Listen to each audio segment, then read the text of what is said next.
स्वागत है दोस्तों आपका DSLV एजुकेशन में। हमने ये राजस्थान के अधीनस्थ बोर्ड के प्रीवियस ईयर क्वेश्चंस की जो सीरीज़ शुरू की है उसमें आज हम लाइब्रेरियन का पेपर सोल्व करेंगे, जिसका अभी लेटेस्ट लाइब्रेरियन का पेपर होना भी है। हमने ये पुराना पेपर लिया है अधीनस्थ बोर्ड का 2016 का। 2016 में अधीनस्थ बोर्ड के पेपर जो है वो उनका क्वेश्चंस का लेवल थोड़ा टफ है, लेकिन वो क्वेश्चंस बार बार रिपीट होते रहते हैं, इसलिए ये बहुत ही उपयोगी है। किसी भी राजस्थान के किसी भी एग्ज़ाम के लिए ये क्वेश्चंस बहुत ही उपयोगी है, क्योंकि 2016 में जो अधीनस्थ बोर्ड ने पेपर बनाया उनका क्वेश्चंस का लेवल थोड़ा ज़्यादा ही टफ था। तो शुरू करते हैं। आप भी क्वेश्चंस का लेवल चेक करिएगा और पता करिएगा कि आपका इस पेपर में कितना स्कोर आया है। तो जो भी आपका स्कोर आए वो कमेंट बॉक्स में ज़रूर बताइएगा। तो यहाँ पे अपन केवल राजस्थान जीके के क्वेश्चंस के सेगमेंट की चर्चा करेंगे। राजस्थान जीके क्वेश्चंस के सेगमेंट की यहाँ पे अपन चर्चा करेंगे। ये जो अधीनस्थ बोर्ड का जो पेपर है लाइब्रेरियन का, इसमें पहले लाइब्रेरियन और राजस्थान कंप्यूटर से संबंधित क्वेश्चन है उनकी अपन इस सेगमेंट में चर्चा नहीं करेंगे, केवल राजस्थान जीके के सेगमेंट की चर्चा करेंगे। तो पहला क्वेश्चन है राजस्थान जीके का 101 से। क्वेश्चन नंबर फर्स्ट, प्रबंध कोश नामक पुस्तक का लेखक है। प्रबंध कोश नामक पुस्तक का लेखक है तो ऑप्शन है राजशेखर, कन्नड़देव, नेसणी, हेमचंद्र सूरी। तो ऑप्शन के हिसाब से यहाँ पे हो जाएगा राजशेखर प्रबंध कोश नामक पुस्तक के लेखक है। तो क्वेश्चन नंबर फर्स्ट का आंसर हो जाएगा option number first. Next question है, बागोर एवं तिलवाड़ा नामक स्थान मुख्यतः निम्नलिखित काल से संबंधित थे। ऑप्शन है मध्य पाषाण काल, पूरा पाषाण काल, पूर्व हड़प्पा काल, निम्न पूरा पाषाण काल। तो बागोर और तिलवाड़ा जो नामक स्थान थे वो कहाँ से संबंधित थे? तो वो ऑप्शन नंबर फर्स्ट मध्य पाषाण काल से संबंधित थे। इसका आंसर हो जाएगा option number first. Next question है, निम्नलिखित में से आमेर के किस शासक ने सर्वप्रथम मुगलों से संधि की? आमेर के किस शासक ने सर्वप्रथम मुगलों से संधि की? तो यहाँ पे ऑप्शन है ईश्वरी सिंह, भगवान दास, मान सिंह, भारमल। तो यहाँ पे सबसे पहले मुगलों संधि की भारमल, आमेर का राजा था भारमल, उसने मुगलों से संधि की, साथ ही विवाहिक संबंध भी विस्थापित किए। तो राजस्थान का पहला शासक यही था जिसने विवाहिक संबंध भी स्थापित किए। मुगलों से विवाहिक संबंध किसने स्थापित किए? तो ये पूछा जाता है आमेर के शासक भारमल ने अपनी पुत्री मरियम उज्जैमानी का संबंध अकबर के साथ कर दिया। दोस्तों, अकबर के साथ भारमल ने अपनी पुत्री का विवाह कर दिया और बाद में वही जोधाबाई के नाम से प्रसिद्ध हुई। तो जोधा अकबर की जो जोड़ी हुई है, प्रसिद्ध जो जोड़ी हुई, वो जिसमें जोधा अपने राजस्थान से संबंधित थी, जिसका ओरिजिनल नाम मरियम उज्जैमानी थी, और उसी से जो पुत्र हुआ अकबर और जोधा से वो सलीम था, जिसको जहांगीर भी कहते हैं। तो ये इम्पोर्टेंट जानकारी है, यह आपको याद रखनी है कि मुगलों से पहला शासक ऐसा कौन सा शासक था जिसने विवाहिक संबंध स्थापित किए? तो वो भी भारमल था। और मुगलों से सबसे पहले संधि किसने की? तो भारमल ने, आमेर के शासक ने। सीधी सी बात है, संधि करने के बाद ही विवाहिक संबंध स्थापित किए। तो विवाहिक संबंध स्थापित होते ही संधि तो ऑटोमेटिक हो गई थी।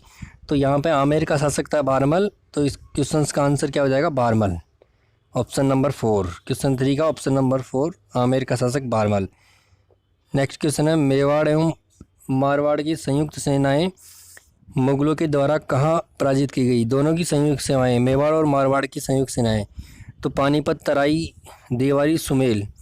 तो इन ऑप्शनों में से देवारी ऐसा युद्ध है जिसमें मेवाड़ और मारवाड़ की सेनाएं संयुक्त रूप से पराजित हुई थी, मेवाड़ और मारवाड़ की सेनाएं। नेक्स्ट क्वेश्चन है, निम्नलिखित में से किसने अपने आप को हिंदुस्तान का बादशाह नाडोल में जनवरी 1981 में घोषित किया? जनवरी 1981 में किसने अपने आप को हिंदुस्तान का बादशाह नाडोल में घोषित किया? तो यहाँ ऑप्शन है शहजादा खुर्रम, शहजादा सलीम, शहजादा दारा, शहजादा अकबर।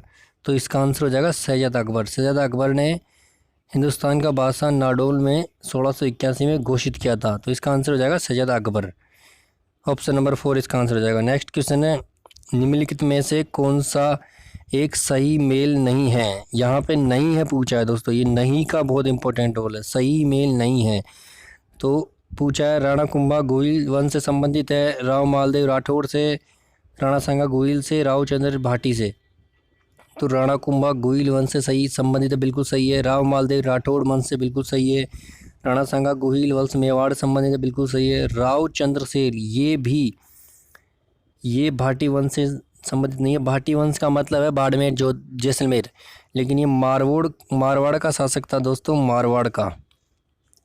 राव चंद्रसेन मारवाड़ का शासक था और मारवाड़ में राठौड़ वंश का शासक था। तो राव चंद्रसेन राठौड़ शासक था, तो ये सुमेलित नहीं है। तो इसका आंसर हो जाएगा राव चंद्र। ऑप्शन नंबर 4 इसका आंसर हो जाएगा राव चंद्रसेन। ये विशेष ध्यान रखना आपको। नेक्स्ट क्वेश्चन अपन देखते हैं। यहाँ कुछ युद्धों की सूची दी गई है जो मध्यकालीन भारत में लड़े गए थे। ऑप्शन नंबर 1 है देवराई, धर्मत, सामूगढ़, समेल। तो ये मध्यकालीन भारत में बहुत ही डीपली क्वेश्चन ये पूछा गया है। मध्यकालीन भारत के जो युद्ध हैं वहाँ से क्वेश्चन पूछा गया है। तो इस क्वेश्चन का आंसर क्या हो जाएगा अपना, इसमें पूछा है उनका कालक्रम निम्नानुसार है। सबसे पहले कौन सा, सबसे पहले समेल का युद्ध लड़ा गया था। सबसे पहले समेल का युद्ध लड़ा गया था दोस्तों, उसके बाद धर्मत का युद्ध लड़ा गया था, उसके बाद सामूगढ़ का युद्ध लड़ा गया था और लास्ट में देवराई का युद्ध लड़ा गया था। तो अपन हिसाब से देख सकते हैं फर्स्ट समेल किस ऑप्शन में आ रहा है, इसमें आ रहा है और इसी में आ रहा है। तो इसका आंसर यहाँ हो जाएगा ऑप्शन नंबर 3। ऑप्शन नंबर 3 इसका आंसर हो जाएगा। नेक्स्ट क्वेश्चन देखते हैं। डोला मारूरी वात किसके द्वारा लिखी गई थी। डोला मारूरी वात किसके द्वारा लिखी गई थी। तो ऑप्शन है नयन चंद्र सूरी, खुशाल चंद्र, बप्पा भट्टी सूरी, श्रृंगार देवी। तो ऑप्शन के हिसाब से इसका आंसर हो जाएगा खुशाल चंद्र। खुशाल चंद्र के द्वारा डोला मारूरी वात लिखी गई थी। Option number 2। नेक्स्ट क्वेश्चन है। सन 1170 सामंत सिन्हा के द्वारा डैश के हाथों पराजित होने के बाद डूंगरपुर राज्य की स्थापना की थी। तो डूंगरपुर राज्य का कोई स्थापना जिसने की थी उसका कोई विशेष उल्लेख नहीं मिलता, तो उसी को आधार बना के बोर्ड ने ये क्वेश्चन डिलीट कर दिया था। आपत्तियाँ आई होगी बोर्ड के पास, तो ये क्वेश्चन बोर्ड ने डिलीट कर दिया था। ये एक 109 क्वेश्चन बोर्ड के द्वारा डिलीट कर दिया गया था। नेक्स्ट क्वेश्चन है। गणगौर का त्यौहार किस महीने में मनाया जाता है।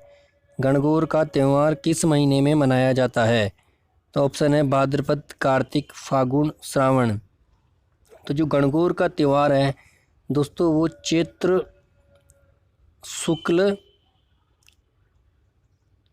शुक्ल तृतीया को मनाया जाता है। तो यहाँ पे चैत्र का कहीं नामो निशान नहीं है। फाल्गुन का जरूर है जो चैत्र से पहले आता है, फाल्गुन के बाद चैत्र आता है। और श्रावण का यहाँ पे है, श्रावण के समय तीज का त्यौहार मनाया जाता है दोस्तों। तीज का त्यौहार श्रावण के समय मनाया जाता है। तो ये क्वेश्चन भी बोर्ड ने डिलीट कर दिया था क्योंकि इसमें ऑप्शन मिस्टेक है, तो ये क्वेश्चन बोर्ड ने डिलीट कर दिया था। नेक्स्ट क्वेश्चन अपन देखते हैं। कवि सूर्यमल मिश्र ने अपनी पुस्तक वीर ससई किस भाषा में लिखी। यहाँ पे जो सूर्यमल मिश्र ने जो पुस्तक लिखी उसकी भाषा पूछी दोस्तों। तो ये भी बहुत डीपली क्वेश्चन माना गया है। आप देख सकते हो कि रचना पूछ सकते हैं, लेखक का नाम पूछते थे, लेकिन अब जो बोर्ड ने नया जो पैटर्न है उसके हिसाब से उसकी भाषा तक पूछ ली है। तो आपको इससे अंदाज़ा लगाना है कि कितना डीपली क्वेश्चन पूछ रहे हैं, तो उसी हिसाब से अपनी तैयारी को धार देना है। तो यहाँ पे इस ऑप्शन का आंसर हो जाएगा डिंगल भाषा। कवि सूर्यमल मिश्र ने जो अपनी पुस्तक लिखी थी वीर ससई, वो डिंगल भाषा में लिखी थी, डिंगल भाषा में। नेक्स्ट क्वेश्चन है। अतारकिन का दरवाज़ा स्थित है। अतारकिन का दरवाज़ा अजमेर में स्थित है, गागरोन में, फतेहपुर शेखावाटी में, नागौर में। तो ऑप्शन के हिसाब से नागौर में अतारकिन का दरवाज़ा स्थित है। ऑप्शन नंबर 4 इसका आंसर हो जाएगा। नेक्स्ट क्वेश्चन है। किलों के निम्नलिखित जोड़ों में से किसे तारागढ़ के किले के नाम से जाना जाता है। तो तारागढ़ का किले में बूंदी का किला एक तो तारागढ़ के नाम से जाना जाता है और एक अजमेर का किला भी जाना जाता है, जिसका नाम परिवर्तित करके लिखा गया है। तो यहाँ ऑप्शन में अपना आंसर हो जाएगा बूंदी और अजमेर। तो यहाँ पे ऑप्शन देखते हैं। फर्स्ट, बूंदी और अजमेर दुर्ग को तारागढ़ किले के नाम से जाना जाता है। ऑप्शन नंबर फर्स्ट इसका आंसर हो जाएगा, ऑप्शन नंबर 1। नेक्स्ट क्वेश्चन अपन देखते हैं। काजी हमउद्दीन सोहरावर्दी को किस स्थान पर सर्वप्रथम काजी बनाया गया था। Option number first Nagaur, Ajmer, Bayana, Khatu. तो इसका आंसर क्या हो जाएगा, इसका आंसर हो जाएगा अपना नागौर। काजी हमीमुद्दीन सुहरावर्दी को नागौर में सर्वप्रथम काजी बनाया गया था? Nagaur, option number first Nagaur. Next question है, निम्नलिखित में से कौन सा कथन हवा महल के बारे में सत्य है? तो यहाँ पूछा है सत्य कथन कौन सा है। तो निर्माण देखते हैं अपन, ऑप्शन देखते हैं। उसका निर्माण 1792 में कराया गया था। जी नहीं, 1792 में बिल्कुल नहीं कराया गया था, 1799 में कराया गया था। 1799 में उसका निर्माण प्रताप सिंह ने करवाया था। तो प्रताप सिंह तो यहाँ पे सही है, महाराणा प्रताप सिंह। ये महाराणा प्रताप सिंह नहीं है, ये महाराणा प्रताप सिंह जो है वो मेवाड़ का है। यहाँ पे कछवाहा वंश के शासक है प्रताप सिंह ने। तो 1799 में प्रताप सिंह ने किया था। उसमें 5 मंजिल है, बिल्कुल उसमें 5 ही मंजिल है, तो ये सही है। लेकिन इसका सन गलत है, तो ये गलत हो गया। अगला क्वेश्चन में भी सन गलत है, तो आप देख सकते हो। हालांकि उसमें 10 मंजिल का भी दे रखा है, तो ये भी गलत हो गया। नेक्स्ट क्वेश्चन अपना, नेक्स्ट ऑप्शन जो है वो देख सकते हैं अपन। नेक्स्ट ऑप्शन देखते हैं तो 1600 में बनाया, बिल्कुल नहीं, 1799 में बनाया गया था, तो ये भी गलत हो जाएगा। और नेक्स्ट देखते हैं अपन, नेक्स्ट देखते हैं उसमें 1707, ये भी गलत हो जाएगा। तो यहाँ पे जयसिंह और मानसिंह ने, इसके सारे ही ऑप्शन गलत हैं, सत्य ऑप्शन है ही नहीं है, इसलिए बोर्ड ने ये क्वेश्चन भी डिलीट कर दिया था, क्योंकि इसके ऑप्शन सारे ही गलत हैं। तो हवा महल का निर्माण 1799 ईस्वी में बनाया गया था प्रताप सिंह के द्वारा। तो ये आप याद रखना, प्रताप सिंह के द्वारा 1799 ईस्वी में बनाया गया था। और उसका जो वास्तुकार था, आर्किटेक्चर जिसे बोलते हैं, उसका वास्तुकार लालचंद उस्ता था। दोस्तों ये भी आपको याद रखना, वास्तुकार, जयपुर का वास्तुकार कौन था? विद्याधर भट्टाचार्य है, लेकिन हवा महल का वास्तुकार कौन था? लालचंद उस्ता। तो लालचंद उस्ता को भी आप याद रखना दोस्तों। और इसमें 5 मंजिलें हैं। कितनी मंजिलें हैं? 5 मंजिलें हैं। साथ में 152 इसमें खिड़कियां हैं। हवा महल, हवा आने के लिए जो खिड़कियां कितनी है हवा महल में? 152। उसी के आधार पर इसका नाम हवा महल पड़ा। 152 खिड़कियां हैं। 1799 में बनाया गया था प्रताप सिंह के द्वारा। 5 मंजिल इमारत, 152 इसमें खिड़कियां, और लालचंद उस्ता इसका वास्तुकार था। ये चीज़ें आपको, ये जानकारी मैं आपको दे रहा हूँ, याद रखना है दोस्तों। किसी न किसी एग्ज़ाम में ये पूछ जा सकती है। और प्रताप सिंह का संबंध कछवाहा राजवंश से था। आमेर के जो राजवंश कछवाहा, उससे संबंधित था। नेक्स्ट क्वेश्चन है, 84 खंभा छतरी के बारे में निम्नलिखित कथनों में से कौन सा कथन असत्य है? देखते हैं। इस छतरी का निर्माण राव विष्णु सिंह के काल में राव देवा द्वारा करवाया गया था। बिल्कुल गलत है, फर्स्ट ऑप्शन यही गलत ऑप्शन है। इस छतरी का निर्माण राव अनिरुद्ध के काल में राव देवा ने करवाया था। सही है। यह छतरी बूंदो के पास देवपुर गांव में स्थित है। बूंदो नहीं है, बूंदी है। बूंदी के पास देवपुर गांव में स्थित है।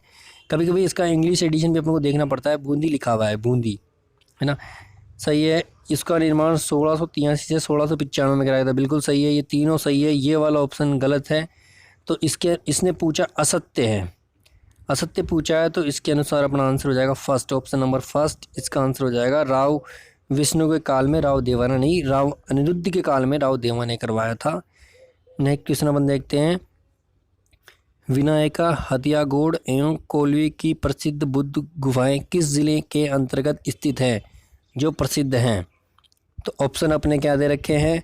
ऑप्शन दे रखे कोटा, बारा, झालावाड़, बूंदी और बारा, झालावाड़, बूंदी, कोटा। तो ये प्रसिद्ध पर्यटन स्थल है अभी प्रेजेंट में। विनायका, हथौड़ा, कोल्वी की गुफाएं जहाँ पे हैं वो प्रसिद्ध बुद्ध गुफाएं हैं, बुद्ध कालीन ये गुफाएं हैं। तो ये प्रसिद्ध पर्यटन स्थल के रूप में विख्यात है। तो ये झालावाड़ में स्थित, दोस्तों झालावाड़ में ये स्थित है। ऑप्शन नंबर 2 इसका आंसर हो जाएगा झालावाड़, झालावाड़ में ये स्थित है। नेक्स्ट क्वेश्चन, प्रसिद्ध सुनहरी कोठी स्थित है। प्रसिद्ध सुनहरी कोठी जयपुर, अजमेर, टोंक, बूंदी। तो प्रसिद्ध सुनहरी कोठी टोंक में स्थित है। ऑप्शन नंबर 3 इसका आंसर हो जाएगा, ऑप्शन नंबर 3। नेक्स्ट क्वेश्चन, जाला जालिम सिंह के बारे में कौन सा कथन सही नहीं है? नहीं पूछा है। वह कोटा राज्य के शासक था। वह कोटा का फौजदार एवं महान कूटनीतिज्ञ एवं राजनीतिज्ञ था। अपने पिंडारियों के साथ मित्रतापूर्वक संबंध स्थापित किए थे। कोटा राज्य का शासन पूर्णतः उसमें निहित था। तो ये ऑप्शन देखो आपके, ये ऑप्शन उसमें कोटा राज्य का शासन पूर्णतः निहित था, बिल्कुल सही है। अपने पिंडारियों के साथ मित्रपूर्ण संबंध स्थापित किए थे, बिल्कुल सही है। कोटा का फौजदार एवं महान कूटनीतिज्ञ व राजनीतिज्ञ था। तो कोटा का वह फौजदार था, राजा नहीं था। तो वह राजा था, झालावाड़ से संबंधित राजा था वो, कोटा का फौजदार था। तो इसमें ये क्वेश्चन गलत है, बाकी ये ऑप्शन सही है। तो इसमें पूछा नहीं है, तो ऑप्शन नंबर फर्स्ट इसका आंसर हो जाएगा। वह कोटा का शासक नहीं था, कोटा का शासक नहीं था। नेक्स्ट क्वेश्चन है, सन 1817 ईस्वी में किन राज्यों के द्वारा ब्रिटिश ईस्ट इंडिया कंपनी के साथ संधियां की गई थी? 1817 में पूछा है दोस्तों, ये विशेष ध्यान रखना, 1817 में पूछा है। 1817 में किशनगढ़ ने करौली और कोटा ने 1817 में ब्रिटिश ईस्ट इंडिया कंपनी से संधियां की थी। ऑप्शन नंबर 2 इसका आंसर हो जाएगा, किशनगढ़, कोटा और करौली। ऑप्शन नंबर 2 इसका आंसर हो जाएगा 1817 में ब्रिटिश ईस्ट इंडिया कंपनी से, जिसको BIC भी बोल सकते हो आप शॉर्ट फॉर्म में। तो ये इसका आंसर हो जाएगा। नेक्स्ट क्वेश्चन अपन देखते हैं, खुशहाल सिंह की पराजय के बाद ब्रिटिश सेना ने आहुआ पर कब्जा किया था। खुशहाल सिंह की पराजय के बाद ब्रिटिश सेना ने आहुआ पर कब्जा कब किया था?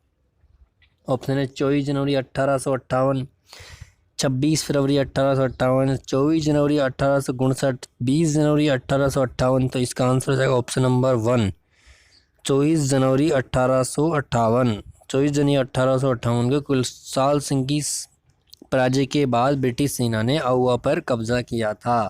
नेक्स्ट क्वेश्चन है, भगत आंदोलन का नेतृत्व किसने किया था? ऑप्शन है गोविंदगिरी, गोपालिका और पूंजा धीरजी। माणिक्यलाल वर्मा एवं गोविंदगिरी, जमनालाल बजाज एवं विजय सिंह पथिक, गोविंदगिरी एवं मोतीलाल तेजावत। तो ऑप्शन के हिसाब से यहाँ पे इसका आंसर क्या हो जाएगा दोस्तों? ऑप्शन के हिसाब से इसका आंसर हो जाएगा गोविंदगिरी, गोपालिया और पूंजा धीरज। ऑप्शन नंबर फर्स्ट इसका आंसर हो जाएगा ए इसका आंसर हो जाएगा। तो दोस्तों यहाँ से भगत आंदोलन संबंधित कुछ जानकारी मैं आपको और देना चाहता हूँ। गोविंदगिरी ने भगत आंदोलन का नेतृत्व किया था और गोविंदगिरी ने 1883 में संप सभा की स्थापना भी की थी। संप सभा, तो याद रखना दोस्तों, संप सभा। तो क्वेश्चन पूछा जा सकता है आपसे कि संप सभा की स्थापना कब और किसने की? तो 1883 में गोविंदगिरी ने संप सभा की स्थापना की थी, संप सभा की स्थापना की थी। तो ऑप्शन के हिसाब से इस क्वेश्चन का आंसर क्या हो जाएगा? ऑप्शन नंबर 1, गोविंदगिरी, गोपालिका और पूंजा धीरज। ऑप्शन नंबर फर्स्ट इसका आंसर हो जाएगा। नेक्स्ट क्वेश्चन है, किसान पंचायत जिसकी स्थापना सन 1816-17 में की गई थी, इस संगठन का संबंध था। किसान पंचायत का संबंध था। तो किसान पंचायत बिजोलिया किसान आंदोलन से संबंधित थी। बिजोलिया किसान आंदोलन में ऊपरी माल पंच बोर्ड की स्थापना भी की गई थी और ये पंचायत, किसान पंचायत भी बिजोलिया किसान आंदोलन से संबंधित है। तो ये ध्यान रखना, ऑप्शन नंबर 4 इसका आंसर हो जाएगा, बिजोलिया किसान आंदोलन। नेक्स्ट क्वेश्चन है, जयपुर प्रजा मंडल की स्थापना डैश में डैश के द्वारा की गई थी। तो ये पूछ रहा है किस किस के द्वारा कब की गई थी? तो ऑप्शन है नैनू राम एवं माणिक्यलाल वर्मा द्वारा 1931 में, जमनालाल बजाज एवं गंगा सिंह द्वारा 1930 में, कपूरचंद पाटनी एवं महात्मा गांधी द्वारा 1931 में, जमनालाल बजाज एवं कपूरचंद पाटनी द्वारा 1931 में। तो दोस्तों आपको बता दूं, जयपुर प्रजा मंडल की स्थापना 1931 में की गई थी, लेकिन 1938-39 में इसकी पुनर्गठन किया गया था। तो ये क्वेश्चन भी विवाद से संबंधित है, इसलिए बोर्ड ने इस क्वेश्चन को भी डिलीट कर दिया था आपत्ति आने के बाद। तो ये ध्यान रखना दोस्तों, ऐसे विवादित क्वेश्चन आपके एग्ज़ाम में आए तो आप भी आपत्ति लगा सकते हो, बोर्ड उसको डिलीट कर देता है और उसके आपको बोनस अंक मिलते हैं। नेक्स्ट क्वेश्चन अपन देखते हैं, विलय पत्र पर हस्ताक्षर करते समय किसने कहा था कि मैं अपने डेथ वारंट पर हस्ताक्षर कर रहा हूँ? कोटा के महाराव भीम सिंह, बूंदी का महाराव बहादुर सिंह, अलवर के महाराजा तेज सिंह, बांसवाड़ा के महारावल चंद्र सिंह। तो ऑप्शन के हिसाब से इसका आंसर हो जाएगा, बांसवाड़ा के महारावल चंद्रवीर सिंह ने कहा था कि मैं अपने डेथ वारंट पे साइन कर रहा हूँ। तो इसका आंसर क्या हो जाएगा दोस्तों? बांसवाड़ा के महारावल चंद्र सिंह, बांसवाड़ा के महारावल चंद्र सिंह। नेक्स्ट क्वेश्चन अपना है, राजस्थान राज्य की स्थिति में विस्तार के संबंध में निम्नलिखित में से कौन सा कथन सही नहीं है। वापिस पूछा है, नहीं है, सही नहीं है। तो देखते हैं, उत्तर से दक्षिण की लंबाई 826 किलोमीटर है और पूर्व से पश्चिम की लंबाई 869 किलोमीटर है। तो दोस्तों यहाँ पे जो क्वेश्चन है वो थोड़ा इसमें हेरफेर हो गया। क्रमशः पूछा है, क्रमशः का मतलब उत्तर से दक्षिण की लंबाई इसने ये मानी है और पूर्व से पश्चिम की लंबाई ये मानी है, जबकि ऐसा नहीं है। उत्तर से दक्षिण की लंबाई 826 है और पूर्व से पश्चिम की लंबाई 869 है। तो ये ऑप्शन अपना गलत हो गया, फर्स्ट ऑप्शन ही गलत हो गया। नेक्स्ट ऑप्शन देखते हैं, राज्य की आकृति विषम कोण चतुर्भुज के समान है। बिल्कुल सही है, विषम कोण चतुर्भुज के समान राज्य की आकृति है। नेक्स्ट क्वेश्चन, राज्य की अंतर्राज्यीय एवं अंतर्राष्ट्रीय सीमाओं की लंबाई एक क्रमशः 1070 किलोमीटर एवं 4850 किलोमीटर। तो दोस्तों अंतर्राज्यीय सीमा की लंबाई कम है और राष्ट्रीय सीमा की लंबाई कम है और अंतर्राज्यीय सीमा की लंबाई ज़्यादा है। तो यहाँ पे अंतर्राज्यीय सीमा की लंबाई इसने ये मानी है और राष्ट्रीय सीमा की लंबाई ये मानी है, जो गलत है। अंतर्राज्यीय जो सीमा है उसकी लंबाई हो जाएगी 1070 किलोमीटर। अंतर्राष्ट्रीय सीमा की लंबाई कितनी हो जाएगी? अंतर्राष्ट्रीय सीमा की लंबाई हो जाएगी 1070 किलोमीटर और अंतर्राज्य की हो जाएगी 4850 किलोमीटर। तो ये इस ऑप्शन में भी क्रमशः का मतलब होता है रेस्पेक्टली, मतलब अंतर्राज्यीय सीमा को इसने ये माना है और अंतर्राष्ट्रीय को ये माना है। तो ये ऑप्शन भी गलत है, ऑप्शन नंबर 3 भी अपना गलत हो जाएगा। और नेक्स्ट ऑप्शन देखते हैं, राज्य का भौगोलिक क्षेत्र भारत के कुल भौगोलिक क्षेत्र का 10.41% है। बिल्कुल सही है, 10.41% है, बिल्कुल सही है। तो इसमें ये ऑप्शन सही है, ये अपना गलत है, ये अपना गलत है, ये ऑप्शन सही है। तो इसमें 2 ऑप्शन सही है, 2 गलत है। तो ये भी विवादास्पद क्वेश्चन है, इसको भी बोर्ड ने डिलीट कर दिया था, इस पर भी आपत्तियाँ गई होगी, इसको भी बोर्ड ने डिलीट कर दिया था। नेक्स्ट क्वेश्चन देखते हैं दोस्तों, मैं आपको डिलीट होने का कारण भी आपको बता रहा हूँ कि ये डिलीट क्यों हुए थे क्वेश्चन। नेक्स्ट क्वेश्चन है, राजस्थान के धरातलीय स्वरूपों के संबंध में निम्नलिखित में से कौन सा कथन गलत है? ऑप्शन है, पश्चिमी बालू का मैदान 33 सागर का अवशेष है, दक्षिणी पूर्वी पठार गोंडवाना लैंड का विस्तारित भाग है, अरावली एक वलित पर्वत श्रेणी है, उत्तर पूर्वी मैदान सिंधु नदी द्वारा निर्मित मैदान का भाग है। तो दोस्तों राजस्थान, ये राजस्थान है, आपको पता है राजस्थान चतुष्कोणीय है, तो ये राजस्थान है, इसके अपन 4 भाग कर लेते हैं। तो ये उत्तर पूर्वी भाग होगा और ये उत्तर पश्चिमी भाग होगा, ये दक्षिण पश्चिमी और ये दक्षिण पूर्वी। तो सिंधु नदी तो पाकिस्तान में से जाती है, तो सिंधु नदी तो यहाँ पे आ ही नहीं सकती। ये वाला जो भाग है ये सिंधु नदी से निर्मित नहीं है, ये चंबल बनास से निर्मित भाग जरूर हो सकता है क्वेश्चन के अनुसार अगर आए तो। ये वाला भाग, सिंधु तो पाकिस्तान में बहती है, राजस्थान में आती ही नहीं है, भारत में बहती है लेकिन राजस्थान में बिल्कुल ये प्रवेश नहीं करती। तो इस हिसाब से इसका ये आंसर गलत हो जाएगा और ऑप्शन ने पूछा है कौन सा गलत है, तो इसका आंसर हो जाएगा 4 नंबर का ऑप्शन अपना इसका आंसर हो जाएगा। नेक्स्ट क्वेश्चन है, राजस्थान में अफीम का उत्पादन निम्नलिखित में से किन जिलों में होता है? तो राजस्थान में अफीम का उत्पादन दक्षिणी जिलों में विशेषकर होता है। तो यहाँ पे झालावाड़, कोटा और चित्तौड़गढ़, ये जो हड़ौती के पठार से संबंधित है कुछ ज़िले, कोटा और झालावाड़, तो वहाँ पे अफीम की खेती बहुत होती है और पूर्वी राजस्थान में ये बहुत प्रसिद्ध है। किसी भी मांगलिक कार्यों पर अफीम की दी जाती है मेहमानों को, तो ये पूर्वी राजस्थान में प्रसिद्ध है। और खेती कहाँ होती है? झालावाड़, कोटा और चित्तौड़गढ़ में। ऑप्शन नंबर 3 इसका आंसर हो जाएगा। नेक्स्ट क्वेश्चन है, राजस्थान की मिट्टी के संबंध में निम्नलिखित में से कौन सा कथन सत्य नहीं है? ऑप्शन है, थार मरुस्थल में ग्रेनाइट और बलुआ पत्थर सेलों से बलुई मिट्टी का निर्माण हुआ है, दक्षिणी भाग में ग्रेनाइट, नीस और क्वार्टजाइट्स सेलों से लाल लोमी मिट्टी का निर्माण हुआ है, दक्षिणी पूर्वी भाग में बेसाल्ट लावा के शरण से काली मिट्टी का निर्माण हुआ है, दक्षिणी भाग में फास्फेटिक सेलों के शरण से मिश्रित लाल मिट्टी का निर्माण हुआ है। तो दोस्तों ऑप्शन पूछा है कौन सा कथन सत्य नहीं है, तो यह ध्यान रखना, फॉस्फेटिक सेलों का शरण से यहाँ पे कुछ नहीं हुआ है, तो ये ऑप्शन गलत हो जाएगा। और इसने पूछा है कौन सा सही नहीं है, कौन सा गलत है, तो ऑप्शन नंबर 4 यहाँ पे गलत है, इसका आंसर हो जाएगा ऑप्शन नंबर 4। नेक्स्ट क्वेश्चन है, अपवाह क्षेत्र की दृष्टि से राजस्थान की नदी प्रणालियों का अवरोही क्रम बताइए। अवरोही क्रम होता है ज़्यादा से कम, जिसका अपवाह क्षेत्र ज़्यादा है उसके बाद उसका कम, फिर कम, फिर कम। तो यहाँ पे जो अपवाह क्षेत्र के हिसाब से हैं वह नदियाँ अपन देखते हैं। तो अपवाह क्षेत्र के हिसाब से फर्स्ट जो बड़ी नदी है राजस्थान में उसका नंबर आता है बनास, उसके बाद आता है लूनी, उसके बाद चंबल, उसके बाद माही। अफवाह क्षेत्र के हिसाब से मतलब राजस्थान में सबसे ज़्यादा बहती है, जिनकी सर्वाधिक अफवाह क्षेत्र राजस्थान में है। तो यहाँ पे Banas, Chambal, Luni, Mahi. Option number first है Banas, Chambal, Mahi, Luni. Option number second Banas, Chambal, Luni, Mahi. Option number third Chambal, Luni, Banas, Mahi. Option number four Chambal, Luni, Mahi, Banas. तो ये दो ऑप्शन तो वैसे ही क्रॉस हो जाएंगे। अब यहाँ पे देखते हैं पहली बनास है लेकिन दूसरे नंबर पर लूनी आएगी दोस्तों, तो ये ऑप्शन भी क्रॉस हो जाएगा।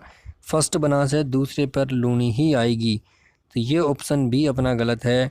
लेकिन आप यहाँ देख रहे हो दोनों ऑप्शन में पहले बनास है, तो इस पर भी आपत्तियाँ गई होगी, इसलिए बोर्ड ने इसको भी डिलीट कर दिया था। इस क्वेश्चन में बहुत से क्वेश्चन डिलीट हुए हैं इस क्वेश्चन पेपर में, लेकिन क्वेश्चन डिलीट होंगे अगर बोर्ड की तरफ से मिसप्रिंट हुई होगी टाइप में, या फिर क्वेश्चन ही गलत तरीके से पूछा गया है तो आपत्तियां तो होगी, तो क्वेश्चन तो विशेषकर डिलीट ही होंगे। तो दोस्तों इससे घबराना नहीं है। अगर आपके पेपर में कोई गलत क्वेश्चन आ जाए और आपका उसका गलत आंसर भी कर दे या इसको छोड़ दे, तो आपको डरने वाली कोई बात नहीं है। वो क्वेश्चन डिलीट होगा, उसको आपको बोनस मार्क्स मिलेंगे या उसके मार्क्स ही काउंट नहीं होंगे।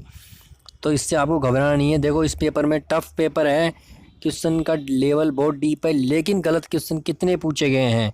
तो कई बार क्वेश्चन पेपर जो बनाता है वो डीप क्वेश्चन के चक्कर में गलत पेपर भी बना देता है, या हो सकता है टाइपिंग मिस्टेक भी हो सकती है, लेकिन अपने तरफ से अपन को फ़ायदा ही है दोनों तरफ से। नेक्स्ट क्वेश्चन है राजस्थान के कुल क्षेत्रफल का कितना भाग थार के मरुस्थल के अंतर्गत आता है। तो राजस्थान के कुल क्षेत्रफल का 61% भाग थार के मरुस्थल में आता है। ऑप्शन नंबर सेकंड इसका आंसर हो जाएगा। नेक्स्ट क्वेश्चन है सांभर झील में निम्नलिखित में से किस नदी द्वारा प्रतिवर्ष सर्वाधिक लवण की मात्रा जमा की जाती है। तो सर्वाधिक मेंढा नदी द्वारा सर्वाधिक लवण की मात्रा जमा की जाती है। क्वेश्चन नंबर नेक्स्ट क्वेश्चन अपना राजस्थान के सर्वाधिक क्षेत्र पर निम्नलिखित में से कौन सी मिट्टी पाई जाती है। तो ये क्वेश्चन याद रखना आपको, एरिडीसोल और एंटीसोल। ये क्वेश्चन पूछा जा सकता है, वैज्ञानिक नाम है मिट्टियों के एरिडीसोल और एंटीसोल। ऑप्शन नंबर सेकंड इसका आंसर हो जाएगा। सर्वाधिक यही मिट्टी आप राजस्थान में पाई जाती है। नेक्स्ट क्वेश्चन है 23.5 डिग्री उत्तरी अक्षांश एवं 70 डिग्री पूर्वी देशांत राजस्थान के निम्नलिखित जिलों में से क्रमशः किन जिलों से होकर गुजरती है। तो आपको पता है 23 डिग्री उत्तरी अक्षांश 70 डिग्री पूर्वी देशांतर। तो देशांतर 69 डिग्री से अपना स्टार्ट होता है। तो कहाँ से स्टार्ट होता है, तो जैसलमेर बाड़मेर के पास होगा। तो बाड़मेर यहाँ ऑप्शन नहीं है, तो ये जैसलमेर इसी में दे रखा है। तो अगर आपको ये भी पता हो पूर्वी देशांतर राजस्थान का विस्तार, तो आप इससे कर सकते हो। और आपको पता है ये कर्क रेखा कहाँ से गुजरती है, बांसवाड़ा डूंगरपुर से गुजरती है। लेकिन इसने पूछा है कि क्रमशः पूछा है, तो कर्क रेखा कहाँ से, बांसवाड़ा से गुजरती है, डूंगरपुर से भी गुजरती है, लेकिन साथ में 70 डिग्री पूर्वी देशांतर, तो ये जैसलमेर से गुजरती है। तो यहाँ पे बांसवाड़ा और जैसलमेर ऑप्शन नंबर फर्स्ट इसका आंसर होगा। क्वेश्चन के पूछने का लैंग्वेज देखिए, आपको क्वेश्चन बहुत ईजी है लेकिन लैंग्वेज थोड़ी घुमा दी गई है, तो ये विशेष कर ध्यान रखना। ईजी क्वेश्चंस को आप गलत मत करके आना, थोड़ा उसकी लैंग्वेज पे ध्यान देना। नेक्स्ट क्वेश्चन अपना है राजस्थान के वे जिले जिसकी राजनीतिक सीमा भारत की किसी अंतर्राज्यीय या अंतर्राष्ट्रीय सीमा से नहीं लगती। ऐसा कौन सा जिला है जिसकी सीमा इंटर स्टेट और इंटरनेशनल भी नहीं टच करती, ना किसी देश से ना किसी राज्य से, केवल अपने ज़िलों से ही वो सीमाएं टच करती है। तो इस क्वेश्चन का आंसर हो जाएगा ऑप्शन के हिसाब से बूंदी, दौसा, राजसमंद, पाली, जोधपुर। जोधपुर की टच नहीं करती, पाली की टच नहीं करती, राजसमंद की टच नहीं करती, दौसा की टच नहीं करती, बूंदी की टच नहीं करती। तो इसका आंसर हो जाएगा ऑप्शन नंबर 3। इसका आंसर हो जाएगा दोस्तों ऑप्शन नंबर 3। ये अच्छा क्वेश्चन है, इसको भी आप याद रख सकते हो। और प्रीवियस ईयर क्वेश्चन का मतलब ये है कि आप उनको अच्छे से थोड़ा रिवाइज करो, ताकि अगर वो क्वेश्चन रिपीट होता है तो आप उसमें गलती ना हो। दोस्तों ये बोनस मार्क्स होते हैं, सीधे एक बार रिवाइज करने के बाद आपको याद रहते हैं। एक दो बार आप उसको रिवाइज करो, और अगर पेपर में रिपीट होते हैं, किसी न किसी पेपर में एक दो क्वेश्चन तो रिपीट होते ही हैं, उसमें आपको फ़ायदा होगा। अब ये देखो, ये क्वेश्चन भी थोड़ी इसकी लैंग्वेज अलग है, कथन और कारण। कथन और कारण। तो कथन है, अरावली के पूर्वी ढालों पर पश्चिमी ढालों की अपेक्षा वनस्पति अधिक सघन एवं ऊंचाई तक विद्यमान है। बिल्कुल सही है, पूर्वी ढालों पर ज़्यादा वनस्पति पाई जाती है, थोड़ी सघन होती है, ऊंचाई भी उसकी अधिक है।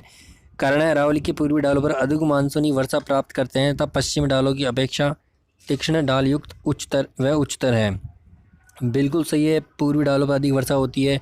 दोनों ही सही है। ऑप्शन देखते हैं, ए और आर दोनों सही है, ए और आर दोनों सही है, लेकिन आर ए की आंशिक व्याख्या करता है, जबकि नेक्स्ट ऑप्शन में ए और आर दोनों सही है तथा आर ए की पूर्ण व्याख्या करता है। तो यहाँ ऑप्शन नंबर सेकंड हो जाएगा, बिल्कुल पूर्ण व्याख्या करता है, दोनों सही है। और आज जो रीज़न है वो कथन की पूर्ण व्याख्या करता है। नेक्स्ट क्वेश्चन है, रामसर सम्मेलन ईरान द्वारा चिन्हित राजस्थान में अंतर्राष्ट्रीय महत्व के वन्यजीव आर्द्र भूमि पारिस्थितिकी स्थलों के नाम बताइए। तो कई बार ये पारिस्थितिकी स्थलों का नाम नहीं देकर आपको वेटलैंड इकोसिस्टिसिटीज ही पूछ सकता है। ध्यान रखना दोस्तों, वेटलैंड इकोसिस्टी अगर ऑप्शन में डायरेक्ट लिख देता है वेटलैंड स्थल, वेटलैंड स्थल डायरेक्ट आपको वेटलैंड स्थल भी पूछ सकता है, तो उससे घबराना नहीं है, वो रामसर स्थल ही होते हैं। आजकल क्या होता है कि जोग्राफी में जो वर्ड टर्मिनोलॉजी है उसको डायरेक्ट कॉपी पेस्ट कर दिया जाता है। तो इसका आंसर क्या होगा, राजस्थान में 2 ही रामसर स्थल है, एक सांवरदी झील जयपुर में और एक केवला देवी भरतपुर में। तो इसका आंसर हो जाएगा 3, ऑप्शन नंबर 3 इसका आंसर हो जाएगा।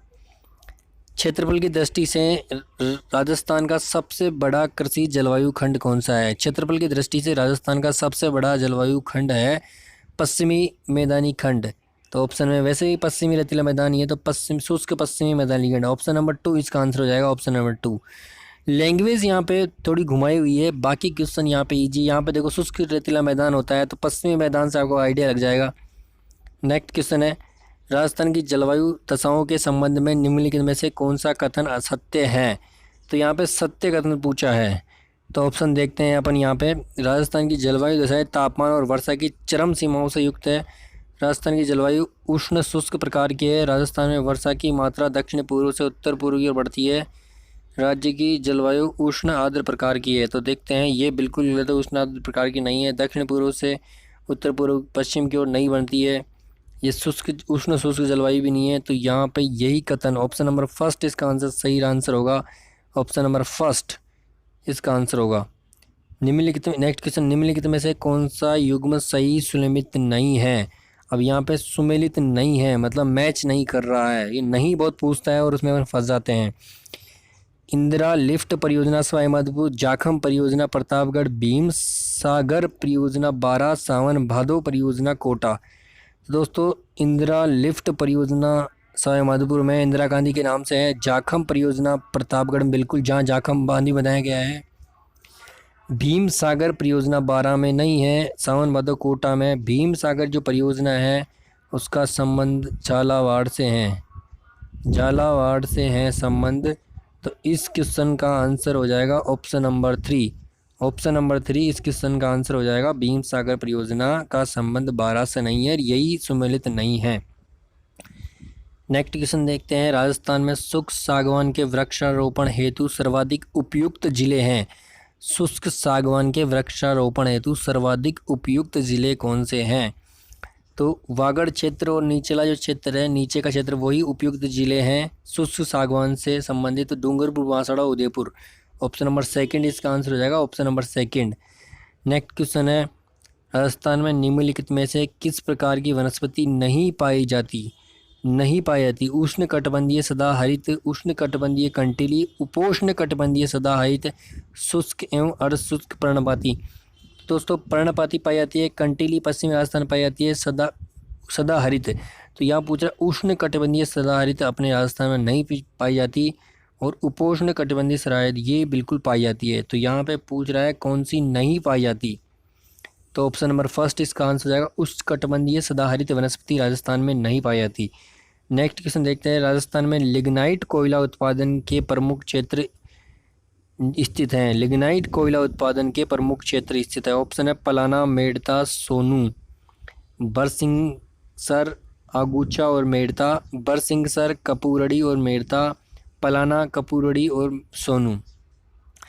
तो आपको पता होता है कपूरड़ी में भी होता है, मेड़ता में भी उत्पादन होता है, साथ ही बरसिंगसर में भी होता है। तो ऑप्शन नंबर 3 इसका आंसर हो जाएगा, ऑप्शन नंबर 3। नेक्स्ट क्वेश्चन है, राजस्थान में प्रथम योजना काल से अब तक कृषि फसलों के क्षेत्र में घटित निम्नलिखित में से कौन सा परिवर्तन असत्य है।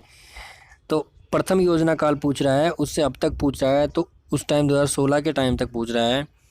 ऑप्शन है, खाद्यान्नों के अंतर्गत क्षेत्रफल लगभग 14% बन गया, दालों के अंतर्गत क्षेत्रफल लगभग 3% घट गया, तिलहन के अंतर्गत क्षेत्रफल लगभग 15% बढ़ गया, गन्ना, गंवार, चारा, फल, सब्जी, मसालों आदि के अंतर्गत क्षेत्रफल में लगभग कोई परिवर्तन नहीं हुआ।